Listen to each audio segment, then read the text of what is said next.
Olubadan tuntun ti dé.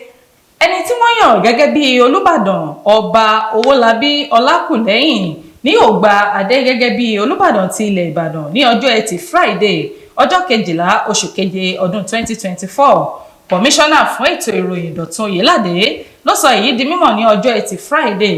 Gẹ́gẹ́ bí ó ṣe sọ, gómìnà Ṣèyí Mákindé ni yóò gbé ọ̀pá àṣẹ lé ọba Ọlákùlẹ́hìn lọ́wọ́ gẹ́gẹ́ bí Olúbàdàn 43 ti ilẹ̀ Ìbàdàn ní gbọ̀ngàn ti Màpó. Ipò náà ló ṣòfò láti ìgbà tí ọba Lékan Balógun ti gbéṣẹ̀ ní ọjọ́ 14 oṣù kẹta ọdún 2024. Àwọn afọbajẹ ti ilẹ̀ Ìbàdàn nínú ìpàdé wọn ní ọjọ́ 12 oṣù kẹrin ọdún 2024 ni wọ́n ti yan ọba Ọlákùlẹ́hìn gẹ́gẹ́ bí Olúbàdàn ní ìbámu pẹ̀lú ètò àti òfin Olúbàdàn jíjẹ ti ọdún 1957 tí gómìnà Mákindé sì buwọ́ lù ú ní ọjọ́ Ẹtì Friday. Ìjọba ìpínlẹ̀ Ọ̀yọ́ wá rọ àwọn ará ìlú Ìbàdàn láti kọ́ bí ènìyàn ṣe ń ṣe sùúrù. Àwọn ènìyàn gbọ́dọ̀ ní sùúrù kí wọ́n sì ní ìgbàgbọ́ nínú ìjọba tó wà lóde ní ìpínlẹ̀ Ọ̀yọ́, èyí tí kò já wọn kulẹ̀ láti bí ọdún 5.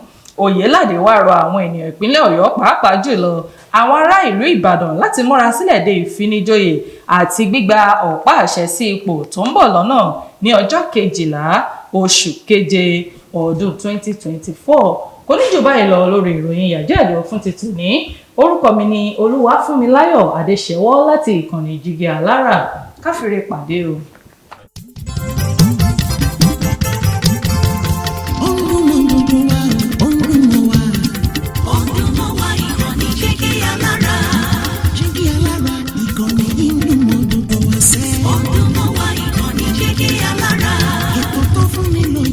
Ètò tó ń lani lọ́yẹ̀ wà ń bẹ̀. Ọdún mọ́ wá ìkànnì Jígí Alára. Ìròyìn lóríṣiríṣi tàbí mọ́ bó ṣe ń lọ láwùjọ.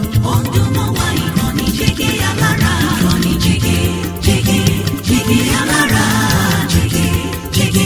Jígí Alára.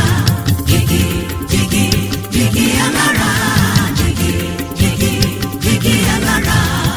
Ìkànnì Jígí Alára 24 bàbá gbogbo.